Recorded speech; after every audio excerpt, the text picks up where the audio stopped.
High students, স্বাগত জানাই আমার channel latest লার্নে।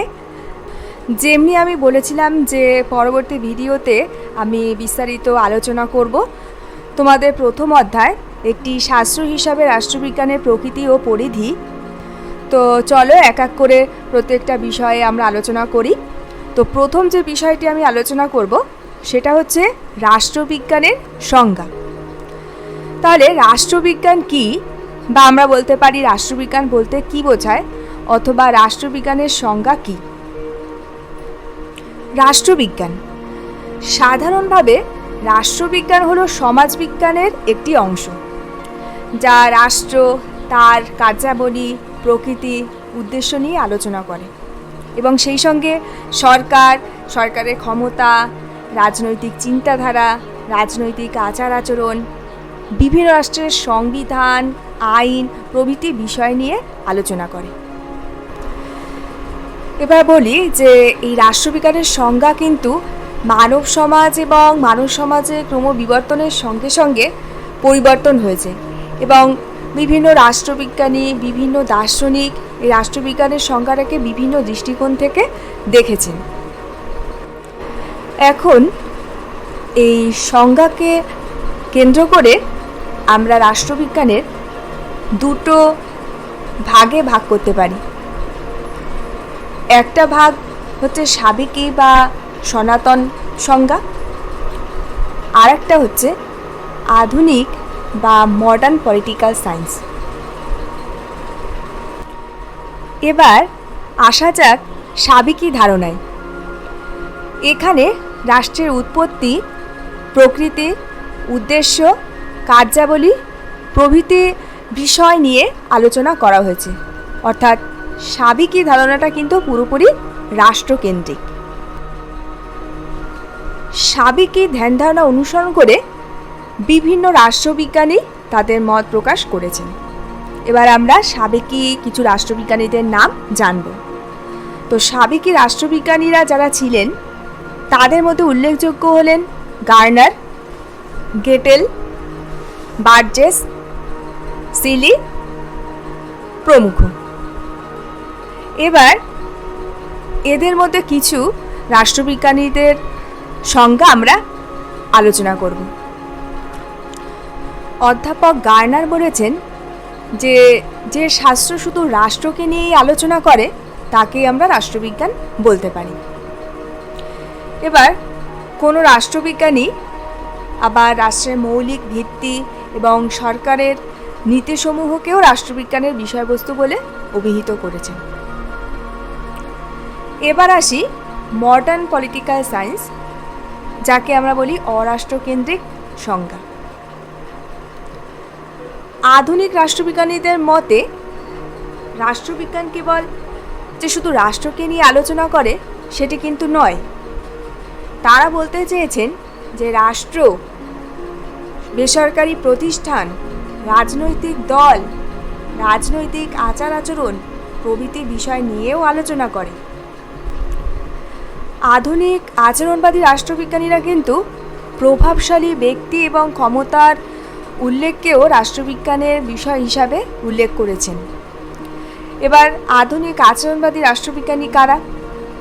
Alan Ball, Robert ডাল, ডেভিড ইস্টন, লাসওয়েল প্রমুখ রাষ্ট্রবিজ্ঞানীদের কথা আমরা উল্লেখ করতে পারি। আবার কোনো কোনো রাষ্ট্রবিজ্ঞানী বলেছেন যে সমাজস্থ মানুষের বিরোধ আর তার মীমাংসা করাই হচ্ছে রাষ্ট্রবিজ্ঞানের বিষয়বস্তু। আবার ডেভিড ইস্টন রাষ্ট্র কিংবা ক্ষমতা কোনোটিকেই কিন্তু রাষ্ট্রবিজ্ঞানের বিষয়বস্তু বলে মনে করেননি। তার মতে রাষ্ট্রবিজ্ঞান হল মূল্যের কর্তৃত্বমূলক বন্টনের পাঠ, কারণ ক্ষমতার বন্টন ও প্রয়োগের দ্বারা বিশেষভাবে প্রভাবিত হয়। আবার কোনো কোনো রাষ্ট্রবিজ্ঞানীর মতে রাষ্ট্রবিজ্ঞান ক্ষমতা, শাসন বা কর্তৃত্ব, রাজনৈতিক ব্যবস্থা নিয়ে আলোচনা করে। তাই সবশেষে বলা যায় যে রাষ্ট্রবিজ্ঞানের সর্বসম্মত সংজ্ঞা দেওয়াটা খুবই মুশকিল। কিন্তু আমরা যদি আমাদের প্রশ্ন আসে যে রাষ্ট্রবিজ্ঞান বলতে কি বুঝি।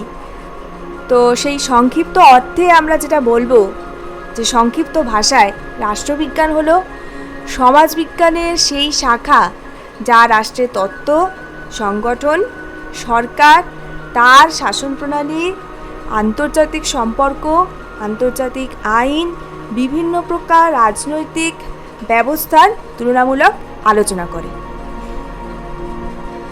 তো স্টুডেন্টস, এটা হলো রাষ্ট্রবিজ্ঞানের সংজ্ঞা কী তার একটি সংক্ষিপ্ত ধারণা। স্টুডেন্টস, এরপর আলোচনা করছি রাষ্ট্রবিজ্ঞানের বিবর্তন নিয়ে। রাষ্ট্রবিজ্ঞানের বিবর্তন বলতে আমরা বুঝি যে 19 শতকে যাত্রা শুরু হয়েছিল, কিন্তু আজ থেকে প্রায় 2500 বছর পূর্বে গ্রিসে প্লেটো ও অ্যারিস্টটলই প্রথম রাজনীতি নিয়ে আলোচনা করেছিলেন। তবে রাজনৈতিক বৈজ্ঞানিক চিন্তাধারা প্রথম তুলে ধরেছিলেন অ্যারিস্টটল, এবং সেই কারণেই অ্যারিস্টটলকে আমরা কি বলি, প্রথম রাজনীতি বিজ্ঞানী। তোমরা কিন্তু এখানে একটা কোশ্চেনও পেতে পারো যে অ্যারিস্টটলকে আমরা কি হিসাবে অভিহিত করি, প্রথম রাজনীতি বিজ্ঞানী হিসাবে অভিহিত করি। এটা কিন্তু তোমাদের একটা কোশ্চেনও আসতে পারে। এরপর আমরা প্রাচীন ভারতেও কিন্তু রাজনীতি সম্পর্কিত আলোচনা লক্ষ্য করি। যেমন ঋগ্বেদে রাজতন্ত্র, রাজার সার্বভৌমত্ব, রাষ্ট্র ব্যবস্থা নিয়ে আলোচনা করা হয়। তারপরে কৌটিল্যের অর্থশাস্ত্রেও কিন্তু রাষ্ট্রের উদ্ভব এবং উদ্দেশ্য নিয়ে আলোচনা করা হয়েছে, এবং কৌটিল্যের অর্থশাস্ত্রে আমরা রাজার অযোগ্যতা, যুদ্ধজয় কৌশল নিয়েও কিন্তু আলোচনা দেখতে পাই। আমি বলে রাখি, আমাদের আধুনিক যে রাষ্ট্র ব্যবস্থা, আমাদের ভারতের যে রাষ্ট্র ব্যবস্থা, সেটা কিন্তু অনেকটাই কৌটিল্যের অর্থশাস্ত্রকে অনুসরণ করে করা হয়েছে। এরপর রোমেও রাষ্ট্রচিন্তার প্রভাব লক্ষ্য করা যায়।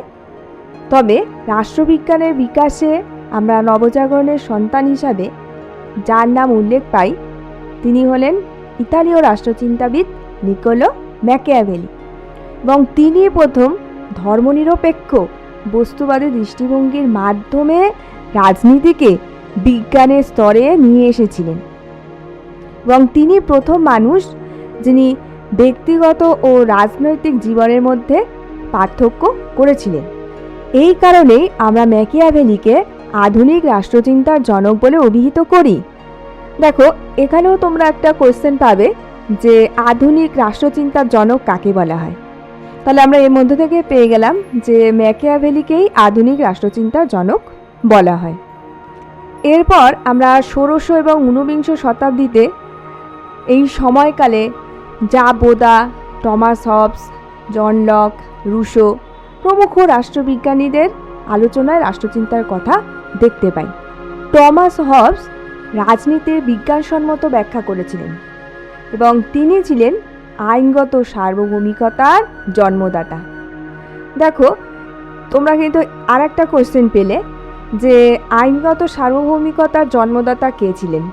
তাহলে আমরা কি বলবো, যে টমাস হবস ছিলেন আইনগত সার্বভৌমিকতার জন্মদাতা। এরপর অভিজ্ঞতাবাদী দার্শনিকদেরও মধ্যেও কিন্তু রাষ্ট্রচিন্তার প্রভাব লক্ষ্য করা যায়, এবং অভিজ্ঞতাবাদী দার্শনিক হিসাবে আমাদের প্রথমেই যে নামটা মুখে আসে, তিনি হলেন জন লক। এই জন লক ব্যক্তি স্বাধীনতা এবং ব্যক্তিগত সম্পত্তি, প্রাকৃতিক অধিকার প্রভৃতি তত্ত্ব প্রয়োগ করেছিলেন, এবং এই জন লকে কিন্তু উদারনীতিবাদকে অগ্রগতির পথে নিয়ে গেছিলেন। তাই তিনি হলেন রাজনৈতিক সার্বভৌমিকতার জনক। এবার এখানেও কিন্তু একটা তোমাদের কোশ্চেন আসতে পারে যে আমরা রাজনৈতিক সার্বভৌমিকতার জনক বলে কাকে অভিহিত করি। তাহলে তোমরা কি বলবে, জন লক হচ্ছেন রাজনৈতিক সার্বভৌমিকতার জনক। তারপরে ফরাসি রাষ্ট্রচিন্তাবিদদের মধ্যেও রাষ্ট্রচিন্তার প্রভাব লক্ষ্য করা যায়, এবং এক্ষেত্রে তোমরা রুশোর নাম শুনেই থাকবে। এবং রুশোর সাধারণ ইচ্ছা, রুশো তার সাধারণ ইচ্ছা তত্ত্বকে প্রয়োগ করে সার্বভৌম কথাটা ঘোষণা করেছিলেন, এবং তিনি তৈরি করেছিলেন জনগণের সার্বভৌমিকতা।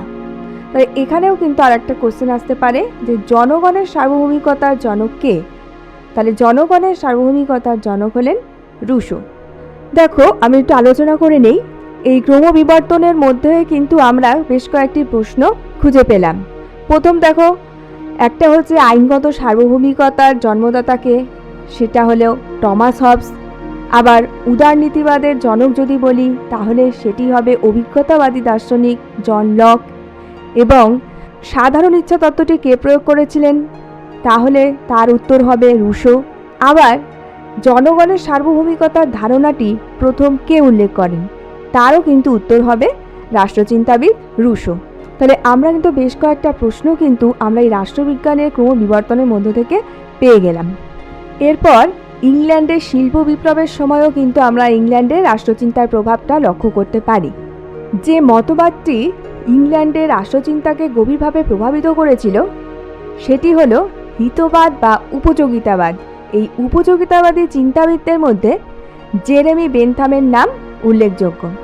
তিনি উপযোগিতা নীতির ভিত্তিতে বলতে চেয়েছেন যে ব্যক্তি যেমন রাষ্ট্রের প্রতি তার কর্তব্য পালন করবে, তেমনি রাষ্ট্র সর্বাধিক সংখ্যক ব্যক্তির সর্বাধিক পরিমাণ সুখলাভ নিশ্চিত করবে।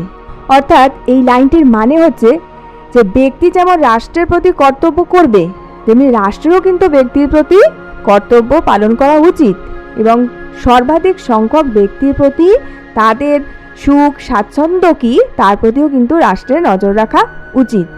অতএব রাষ্ট্রেরও কিন্তু দায়িত্ব থাকবে যে তার দেশের জনগণের সুখ স্বাচ্ছন্দ্যের দিকে। এই ধরনের রাষ্ট্রকেই আমরা কিন্তু গণতান্ত্রিক রাষ্ট্র বলে চিহ্নিত করতে পারি। এবার পরবর্তীকালে অর্থাৎ ঊনবিংশ শতাব্দীর সর্বশ্রেষ্ঠ রাষ্ট্রচিন্তাবিদ বলে আমরা যার নাম উল্লেখ করতে পারি তিনি হলেন জন স্টুয়ার্ট মিল। জন স্টুয়ার্ট মিল বেনথামের এই ধারণাকে সংশোধন করে উদারনীতিবাদের মধ্যে কিছুটা পরিবর্তন এনেছিলেন এবং তার প্রতিনিধিত্বমূলক সরকার সংক্রান্ত তত্ত্ব একটি স্বতন্ত্র হিসাবে রাষ্ট্রবিজ্ঞানকে আত্মপ্রতিষ্ঠা করতে সাহায্য করেছিল। অতএব আমরা বুঝতে পারলাম কি যে ইংল্যান্ডের যখন শিল্প বিপ্লব হয়েছিল সেই সময় থেকেই কিন্তু গণতান্ত্রিক রাষ্ট্র ব্যবস্থার একটা চিন্তাধারা লক্ষ্য করা যায় এবং তারপর ধীরে ধীরে প্রতিনিধিত্বমূলক সরকার সংক্রান্ত আলোচনারও কিন্তু চিন্তাধারা লক্ষ্য করা যায়। তারপর আসছি ডেভিড ট্রুম্যান, হারবার্ট সাইমন প্রমুখ রাষ্ট্রচিন্তাবিদদের কথায়। এই রাষ্ট্রচিন্তাবিদরা কিন্তু সবাই ছিলেন আচরণবাদী এবং 19 শতকের মাঝামাঝি সময়ে আর এক ধরনের চিন্তার প্রকাশ ঘটেছিল, সেটা হচ্ছে মার্ক্সীয় ধারণা। মার্ক্সবাদীরা কিন্তু প্রথম সমাজতাত্ত্বিক দৃষ্টিকোণ থেকে রাজনৈতিক প্রক্রিয়াকে বিশ্লেষণ করেছিলেন। তো এর আগে কিন্তু আমরা উদারনীতিবাদ, ব্যক্তি স্বাধীনতা প্রভৃতির কথা জানতে পেরেছিলাম। এবার উদারনীতিবাদের সম্পূর্ণ বিপরীত দৃষ্টিকোণ কিন্তু মার্ক্সবাদী দৃষ্টিকোণ। এই মার্কস এঙ্গেলস তিনি কিন্তু রাজনৈতিক কার্যকলাপের পাশাপাশি শোষক শ্রেণীর রাজনীতির পাশাপাশি প্রোলেতারীয় রাজনীতির ভিত্তি স্থাপন করেছিলেন। প্রোলেতারীয় বলতে মার্ক্স যেটা বোঝাতে চেয়েছেন তা হলো সমাজের শ্রমিক শ্রেণীর কথা। মার্ক্সের পাশাপাশি আমরা আলোচনায় পাবো লেনিনের।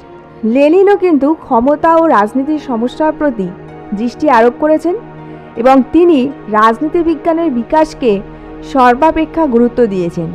মার্ক্সবাদীরা মনে করেন যে শোষণমূলক বুর্জোয়া রাষ্ট্রের শ্রেণী চরিত্রকে আড়াল করার উদ্দেশ্যে আচরণবাদীরা রাষ্ট্রহীন আলোচনার ওপর গুরুত্ব দেন। তো এইভাবে ক্রমশ বিবর্তনের মধ্য দিয়ে একটি স্বতন্ত্র শাস্ত্র হিসাবে রাষ্ট্রবিজ্ঞানের বিকাশ ঘটে।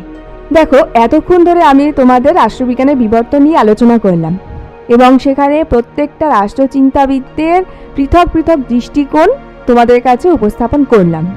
কিন্তু যদি আমি সংক্ষিপ্তভাবে আলোচনা করি তাহলে এটাই বলবো যে উদারনীতিবাদ এবং মার্ক্সবাদ দুটো কিন্তু পৃথক একটি ধারণা হিসাবে গড়ে উঠেছিল এবং আমাদের যে গণতান্ত্রিক রাষ্ট্র ব্যবস্থার ধারণা সেটা কিন্তু ইংল্যান্ডের শিল্প বিপ্লব থেকেই আস্তে আস্তে শুরু হয়েছিল।